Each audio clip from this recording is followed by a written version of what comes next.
This is Mark. Welcome. Tonight I'm having tea with my friend Mark Alvisi. Mark, would you want to introduce yourself to everybody?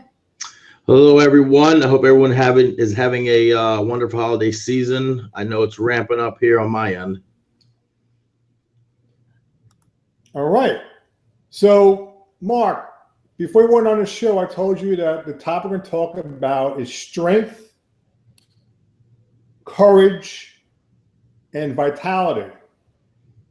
And one thing I want to ask you about is how relevant is strength in your life? Well, I think there's many different forms of strength. You've got physical strength, and then you've got emotional or mental strength. And they come from two completely different spectrums of the world. Physical strength obviously is, in my career, has been obviously a big aspect of me accomplishing and I guess moving up the scale, I guess you could say, as a competitive professional bodybuilder. I started competing back in 2001 as an amateur, and obviously my first contest I was 162 pounds.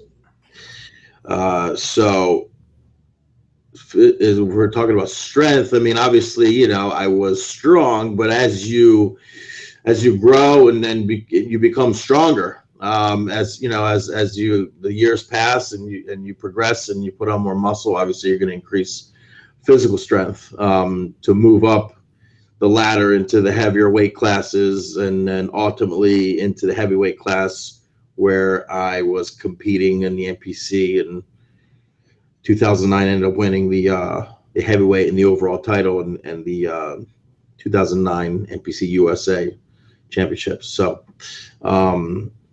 yeah, sure, that's always going to be an attribute that's going to be relevant to my career. But more importantly, I think mental strength and emotional strength is obviously every bit as important and beyond. I think, what the mind can conceive and believe it can achieve. I mean, obviously, I didn't make that up. I read it.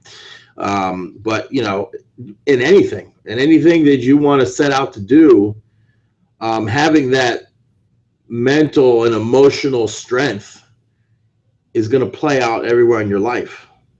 I don't care if you're competing in a strength sport or if you're just trying to build a business, if you're trying to be a good parent, if you're trying to excel in your career. I think that's really the most important kind of strength there is. That's where it all really starts. You never acquire any type of physical strength before you have the mental capacity to actually put the work in and achieve it. So I think, and it's been very important in my success in life, is to sharpen that tool and be mentally strong, mentally prepared, and it's a constant. It's just like working out every day physically. I mean, you've got to constantly be feeding your mind the right kind of stuff to keep you sharp and keep you strong and to keep you mentally strong.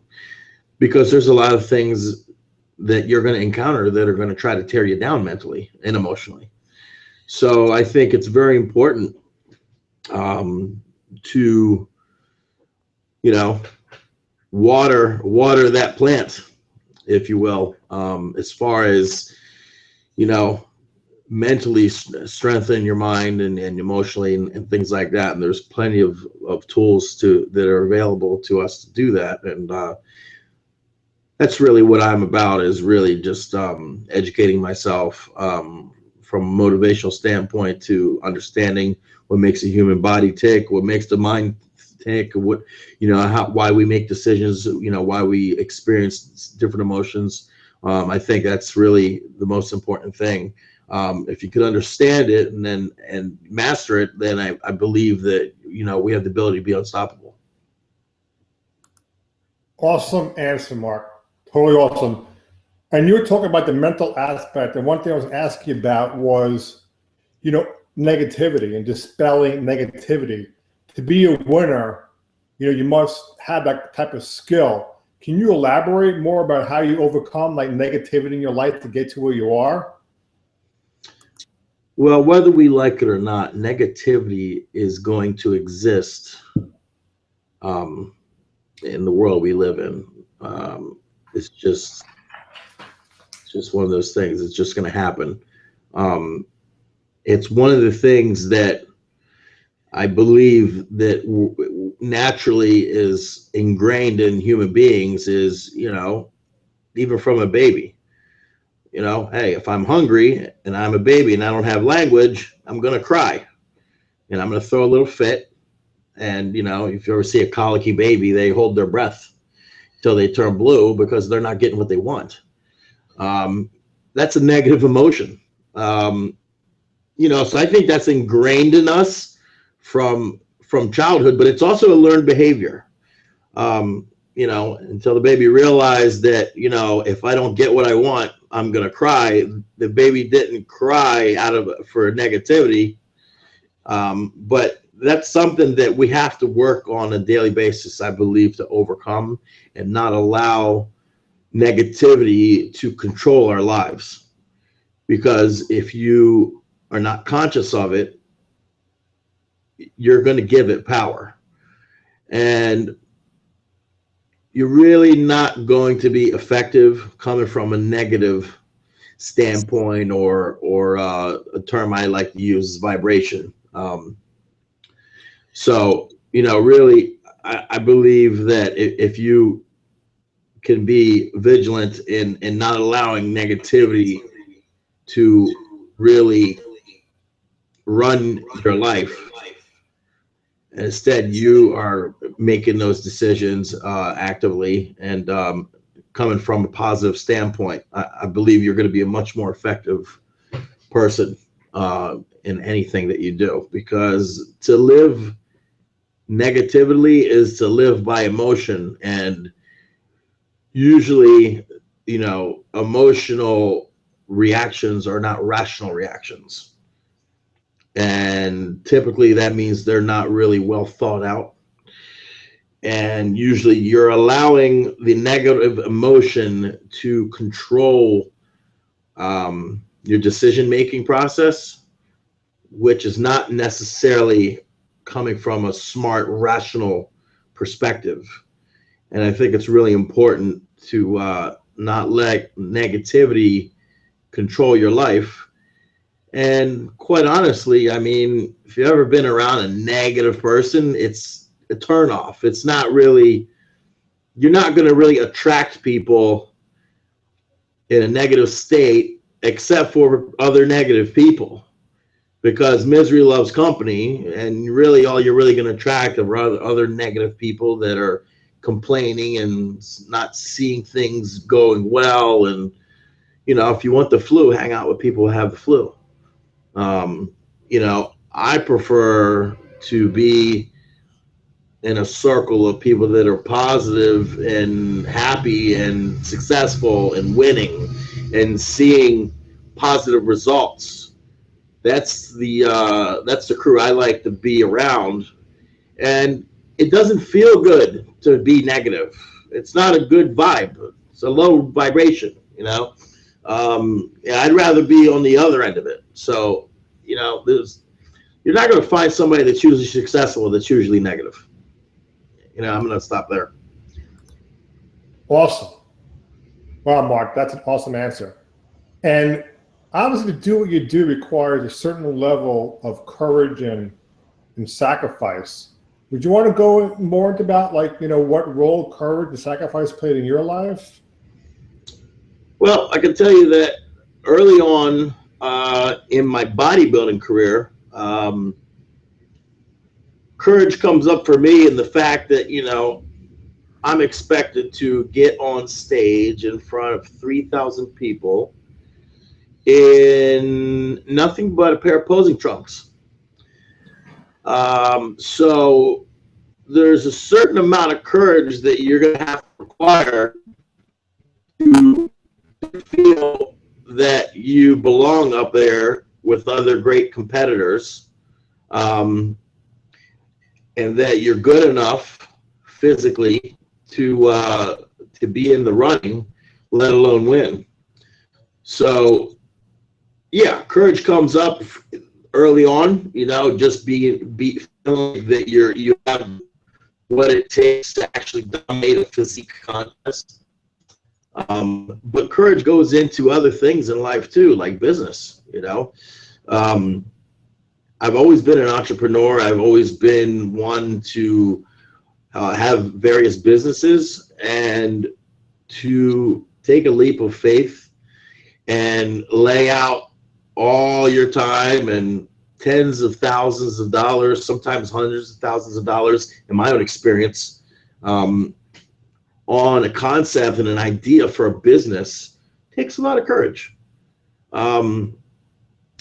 You know, I mean, I can tell you that when I decided to invest, I used to own a company called Mass Appeal Meals, and that was, I think I launched that company back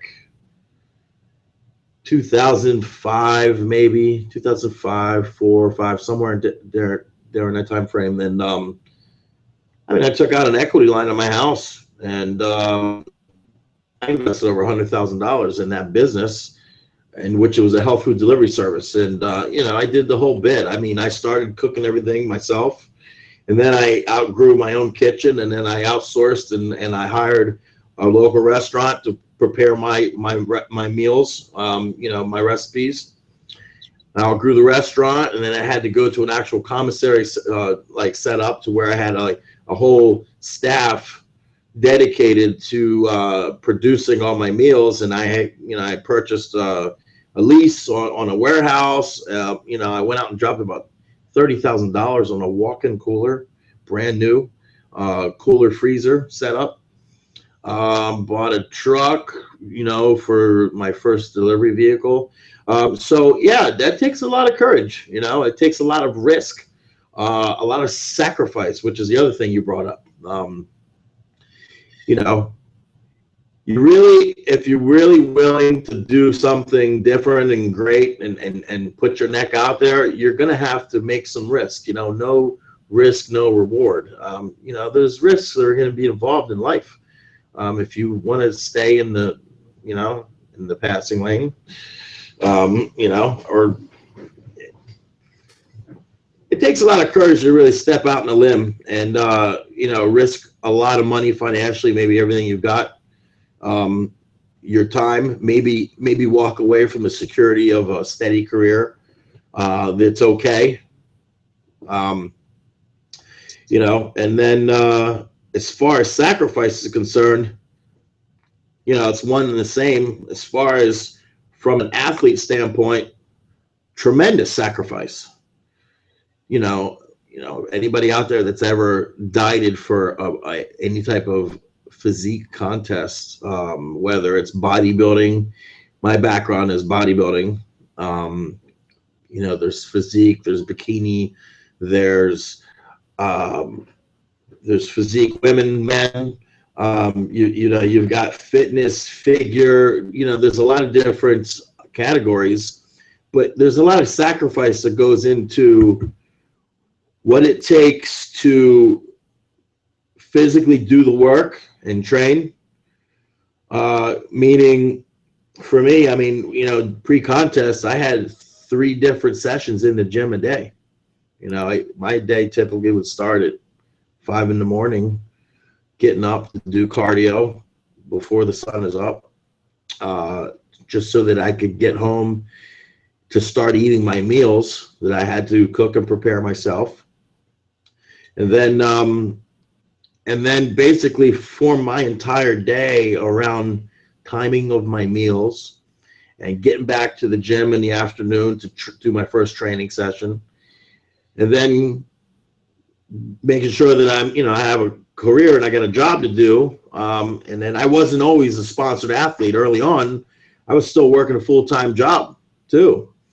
And then getting back to go train at the gym again in the evening, and then doing some more cardio after that. So you're talking about a lot of sacrifice, a lot of hungry nights, a lot of tough workouts when you're exhausted, when you don't want to get out of bed, especially towards the end when your body is physically just weak from just dieting so long and such extreme measures of, calorie restriction and training. You got to really walk a fine line of like overtraining or not training hard enough. And so there was a lot of sacrifice, missing a lot of social events and times when you want to go out and do the dinners with the friends, or you want to go to the party this weekend, or you want to go on a trip.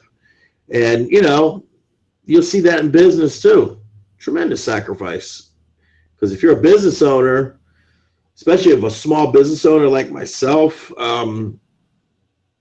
your business is not going to be very successful if you're not actually actively involved in the business's day-to-day operations.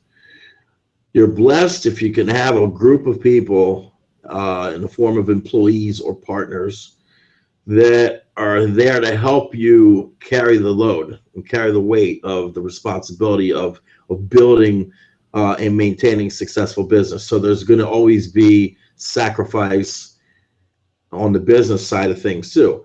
And, you're going to sacrifice time away from your loved ones as well. I mean, in this thing, it all ties into sacrifice. If you're an athlete and competing and traveling, I mean, when I was sponsored by Gaspari Nutrition, I was on a plane all the time. I traveled the world. So it makes it kind of difficult to have a normal life when you're constantly on the road. And I'm sure a lot of people experience that in business as well, as, if you're constantly on the world or on the road throughout the world for your career, it may suffer. Your life may suffer in some aspects as far as your family life. So yeah, those two things, I mean, that they definitely ring, out to me as, things I've experienced over the years through my career and business. Mark, I'll tell you, man, you very natural. I like your passion, like your determination. You really, are very well self-expressed. And one thing that, comes up a lot is you really talk with your heart, you really put your heart into everything you do. But I'm pretty sure that, you weren't born a bodybuilder, right? And No. what stage of the game did bodybuilding actually come up for you? Well, that's going to go back to when I was a kid. Gosh, I must have been 8, 9, 10 years old. And I remember as a kid, my mom would take me and my brother and sister to like the local mall or like flea markets. And I remember running across a stack of old bodybuilding magazines, old muscle and fitness magazines from like the 80s. And you got these guys on the cover like Arnold Schwarzenegger and Lee Haney and just different icons from that era. And I gotta say I was a little intrigued by what I saw, and I just flipping through, kind of like looking through these magazines, and another guy that was in there was Rich Gaspari, who years later ended up being one of my major sponsors. And I kind of was intrigued by the whole bodybuilding idea, and every kid, every young boy is probably going to have some type of interest or be intrigued by, like, muscle guys, and whether it's the Incredible Hulk or Superman, or something that just signifies, like, power and strength, and even like football players. I mean, it's just, it's like boys being boys. I mean, that's just something I think would probably intrigue young boys. And for me, I guess when I got exposed to, like, the bodybuilding magazines, it went from being like a cartoonish or like like a movie thing to, like, these are real people. And I just thought it was cool, and I kind of, at a very young age, I got bit by the iron bug, because I just thought, man, this is neat. These guys build muscle and they become big and strong, and probably just like every young boy would be intrigued by that. But as I got into, like, 12, 13 years old, I expressed an interest in the bodybuilding thing. And I remember my father bought me, like, my first Weider weight bench, I think when I was like 12 or 13 years old. Yeah. And clearly I was way too young to be lifting weights, but I thought it was cool. So I toyed around with it, and, it wasn't very heavy, but, I was just enthusiastic about it. But it wasn't until actually I joined the military at 18 years old. And when I went into the Army, I actually really had access for the first time to, like, a real gym. And that's when everything really started taking off for me physically, and to where I started really training seriously and eating more like a bodybuilder. And that's when I started to really notice my body physically changing. And then I realized that there was a genetic component to this whole thing as well. And I started seeing that I may have a gift. And that's really how it all started for me. Wow. That is a great story. That definitely is. But along the line, didn't you encounter any type of, like, discouragement or resistance? Well, I mean, I guess never really discouraged. I could say the only resistance is you want to get stronger faster. And once I started, like, okay, all right, I can do, 135-pound bench press, and now I'm, how many times can I do it? And, then you start to kind of, especially when you're in the gym with other guys. And, I was kind of taken on by guys that were older than me. Some of them were my peers, my age, like going through the military. But, I also had some older guys that probably had 10, 15 years on me that I used to work out with too, that were really kind of taking me under their wing and teaching me, show me the ropes, and kind of teaching me, like, how to train and the exercises to do. And, I read the magazines and everything else. But I mean,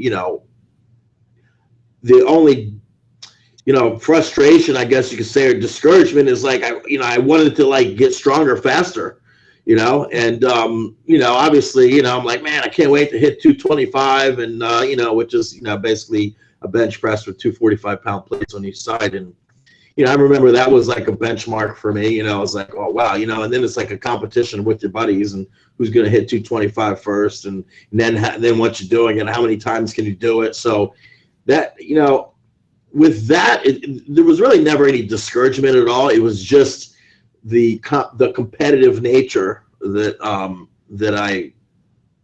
have, that I just wanted to get better, faster, stronger, and being impatient about it. So Mark, what are obstacles to you? Now, when you say obstacles, you mean what kind of obstacles did I encounter at coming up as a bodybuilder, or just in life in general? In terms of being a bodybuilder. Well, I got to say that the obstacles change as your career progresses. Early on as an amateur, where you have a job and then you have this hobby of bodybuilding, because until it's earning you money, it's just an expensive hobby. And there is a considerable amount of expense that goes into the hobby of bodybuilding. The diet is considerably more expensive than what people typically eat. Bodybuilders are going to eat a lot more food. We're going to eat a lot more healthy food.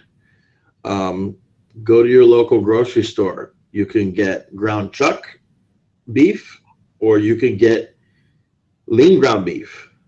The lean ground beef is going to be considerably more expensive. Well, that's the kind of lean meats that we have to eat. So the better ingredients, the better food, the healthier food, the organic, all these things, they can become an obstacle because it's expensive. The supplementation is, it can become an obstacle financially. And I'm just talking from a financial standpoint. It becomes an obstacle because this is a hobby, unless somebody's footing the bill for you in the form of a sponsorship. So early on, that was like a part of the obstacle, is being able to afford everything that you need in order to maximize your God-given potential and genetics. So early on, the financial obstacle, the obstacles of most people not really getting it. Most people maybe having a little bit of resistance to why you can't go out to dinner with them, why you can't have a drink, why you can't, you're kind of segregate yourself from the norm. And if you expect to have some type of a social life during contest prep season, especially, that's very challenging to do, because it just doesn't really fit into the regiment that you have to follow as an athlete. Now, I'm not saying you can't do that, down the road, once you're established yourself and you can have an off season where you can live a little bit more, but it's always going to play a role. And, really your whole life has to really revolve around doing the business of bodybuilding if you really want to take it seriously. And I mean, as someone that's actually looking to make a living at it, because it's very difficult to obtain decent sponsorship, even to this day. I know IFBB professional bodybuilders that can't land a sponsorship. Just because you're an IFBB pro doesn't guarantee you any type of sponsorship or any type of monetary support from anybody. And I think there's a lot of self-entitlement out there as well. A lot of times I see athletes, especially up-and-coming ones, find themselves like they read the magazines and they feel like, oh God, look at all these guys that are sponsored, and they just think that that's the norm. But there's a lot of time commitment and years that go on behind the scenes before you ever see that person in print. They may have been hammering at the weights and doing this for a decade before they ever get any type of national recognition. It's kind of like a music artist when somebody goes, oh God, this guy came out of nowhere and now he's everywhere. No, he didn't come out of nowhere. He's been doing this in the background for 10, 15 years. Nobody he didn't get to that level of popularity until you just noticed him. He's been doing the deal for 15 years. You know, that happens in many industries, many athletes, Olympic athletes. You know, you think Jason, or Michael Phelps, who did all, like the masses never really heard about Michael Phelps until he went to the Olympics and broke all those records. This guy's been swimming since he was a toddler. You know, so people gotta realize that, like, this sense of entitlement, like I'm gonna do one contest and now I expect to get a sponsor, is ridiculous. You gotta put in the time. You gotta put in the work. But that should motivate people. You know, how bad do you want to be on that level? You know, and I'm always going to be a fan of bodybuilding. I'm always going to be a fan of any type of athlete that's willing to get inspired and find out what it takes and then go to work and realize their dreams. Those are the people that we look up to. And I was just blessed that I was able to catch that fire at a young age, and I put the effort in, and I luckily, not luckily, but was blessed to find the right support structure over the years. And trust me, it wasn't always easy. And to where I could actually realize my dream, but on the other end of a whole lot of hard work, long hours, a lot of tired nights, early mornings, a lot of hungry nights. But if it was easy, everybody would do it. But if it was easy, how much would it matter to you? How valuable would it be if it wasn't really that hard to do and didn't take that much sacrifice? I got to tell you, when I won the overall at the USA Championships, I had flashbacks of all the sacrifice and all the letdowns and the disappointments on stage, and the late nights and the tired and exhausted and the burning and the pain. And it just makes it so much more worth it. It just adds so much value to what you've accomplished. And I think that's what really makes it great. It's not like winning the lottery where you just buy a ticket and you win. You earn this in the trenches. Wow, I'm blown away. I'm totally blown away, Mark. You're a totally awesome guy. Amazing. I mean, really great interview. Got a couple more questions, and I really appreciate your time. One question I really have is for those viewers out there. It could be someone that's listening right now, watching right now. It could be someone you know very well. It could be someone you totally don't know at all. It could be someone that's watching this a few years from now, or whatever time frame it is, because this will be on YouTube. Well, what advice can you give somebody? Somebody you don't know, or someone you know very well that, wants to do something with their life and not quite sure what they want to do. You made a difference in your life. What advice can you give somebody? Well,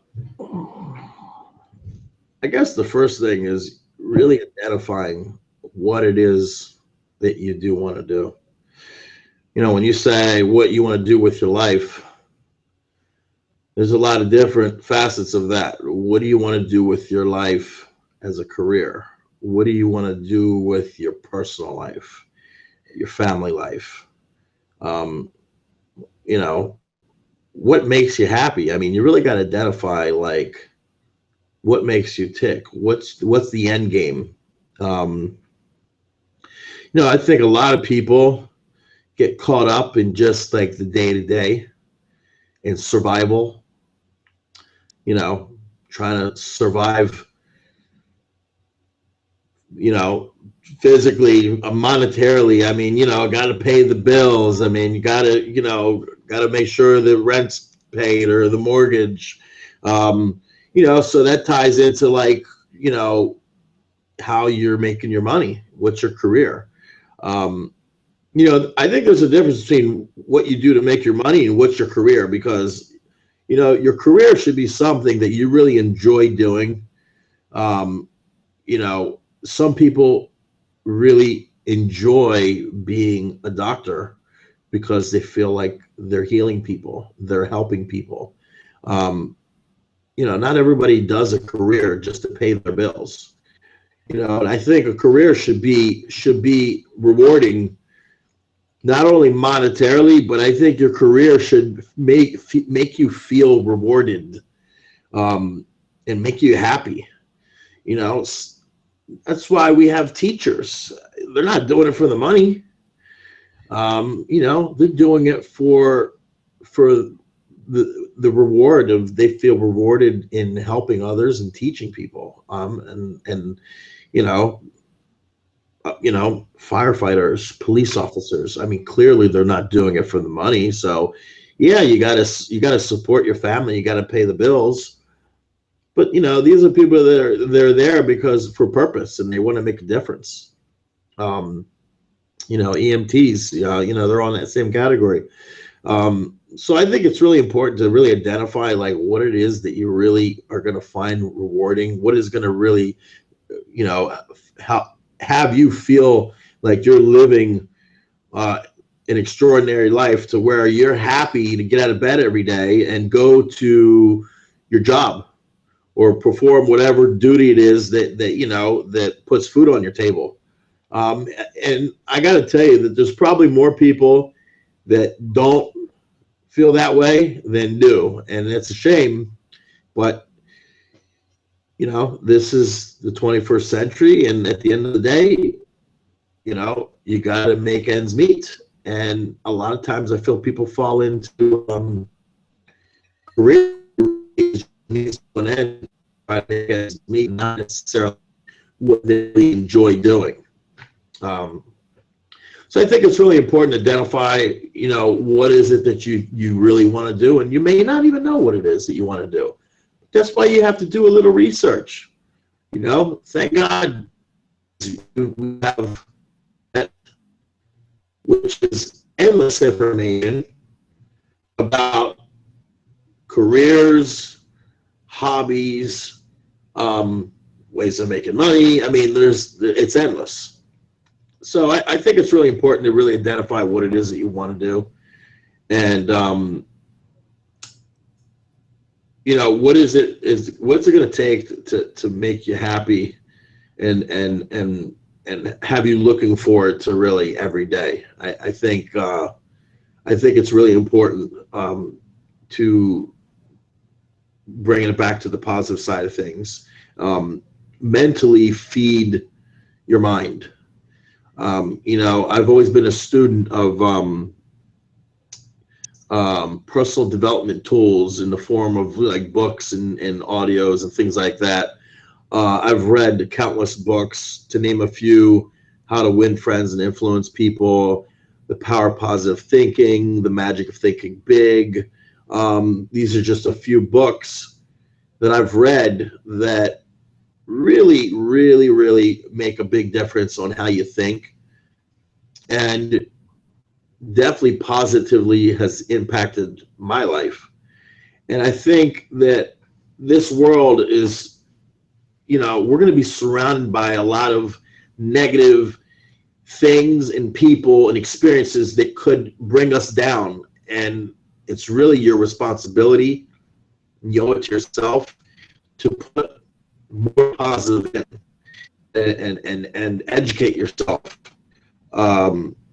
Because if not, you're going to get caught in that rut, in that rat race of just getting by.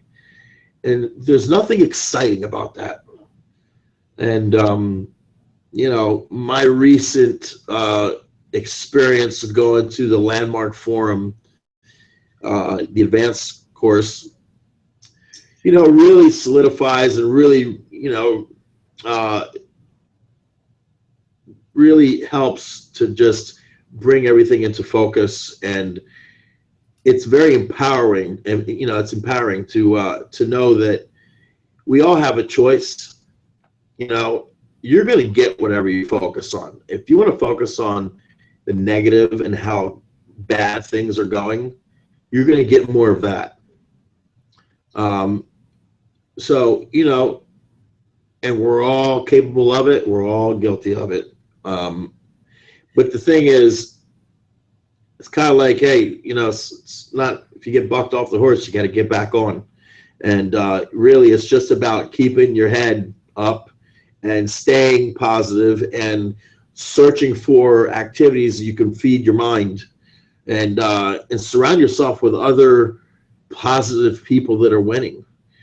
Because I heard this once or twice that, you know, you're going to be the sum of your 5 best friends, and there's got to be a little bit of truth to that, because birds of a feather flock together. So, you know, look around at the guys that you're hanging out with and ask yourself, is that where you want to be?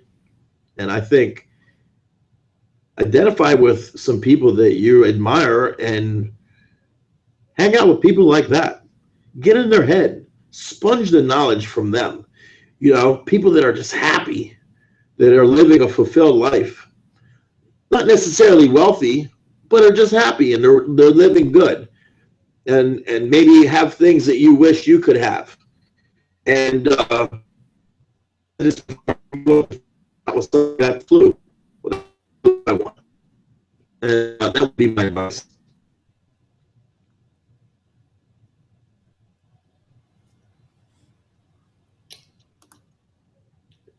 Great answer. Mark, you still there? Yeah. All right. We had a little technical difficulty over there, but wow. Dude, this has been a very awesome, fantastic, you know, interview that I'm really thoroughly impressed, and I'm really grateful to have you on. I'm just in closing, I want to read an affirmation that kind of like puts everything together that we've been talking about. And if you want to expand upon it, feel free to. So I'm going to read it twice. And if you want to add anything to it, but I think it really sums up everything we've been talking about. And I really appreciate your time. And I'm really blown away. I'm really grateful. So here we go. Okay. I am at home and alive in my physical body, which vibrates at its optimal level of strength, vitality, and purity, and I act for the highest good of all. I'll say it one more time. I am at home and alive in my physical body, which vibrates at its optimal level of strength, vitality, and purity, and I act for the highest good of all. Well, all I really hear is someone living up to their potential, someone living an extraordinary life. That's really, there's no weakness in those statements. You know, that's living maximum capacity. And when you can live in that kind of a world and that with that mindset, there's really nothing that's going to stop you from achieving whatever it is that you want. And, you know, I invite people to also entertain the fact that things don't happen overnight, and to not forget about patience. But if you are constantly pushing forward and living like that and with that mindset, it's just a matter of time and commitments before you're going to get everything that it is that you want. Awesome. Totally awesome, Mark. That's great. Listen, I really appreciate your time. I want you to have a great holiday week. and you've been a great sport. I'm really inspired by you, man. I'm really inspired by you. Before we close out, you want to say some last words, everybody? Well, honestly, Mark, I want to thank you for putting me on the show. I mean, listen, this is great. I really like to share. I feel like I have a lot to give as far as in the area of inspiring other people. I just think back over the years of the people that have inspired me, whether it was a book I read, whether it was a seminar I attended, guys like Tony Robbins, he's a big inspiration for me and one of my favorite authors. My thing is really that I enjoy being able to do the same for people that I've had to inspire me. And I feel like that's one of the things that I enjoy. I enjoy being able to kind of take what I've learned from other great leaders and other great inspirational people and positive motivators, or whatever you want to call it, and compound on that with my own experiences and share it with other people, because you got to feel good when you put a smile on someone's face and when you actually have an emotional effect on them in a positive way. One of the things that I want to do is, and I have done, is even small gestures of kindness. I've done a charity for kids, the Spirit of Giving Network, where I put on an event and raise money for the kids, and we're going to do a toy drive this year for Christmas, and I'm working on it like some type of benefit for underprivileged children going forward. So these are some of the things that really is going to make me feel like inspired myself, and then it's also going to help going back to what makes you happy, and it's not just about getting by. What's your purpose in life? What's the point of being here? As I get older, the more I realize it's if you have the ability to give back, and what's better than Christmas morning watching someone you care about open up a gift that you got them that they just love, and it's just that feeling of putting a smile on someone's face and bringing happiness, into their life, whether it's in the form of a gesture or a gift or something. If that doesn't make you feel good inside, you might want to take a good look at yourself and do some work. And that's where my head is right now. Awesome. And I want to thank you for having me on and reaching out to me that you want to hear my story. I appreciate it. Thank you, Mark. You're the man. All right, so we'll say goodbye to everybody. Yeah, appreciate anybody that came out to watch. If you're watching this clip later, make some comments. I'd love to hear your feedback. Reach out to me. You can find me on Facebook and write me on Facebook. It's IFBB Pro Mark Alvisi. And I have a fan page and a personal page, so you can reach out to me there. And I'd love to hear from everyone. Thanks a lot.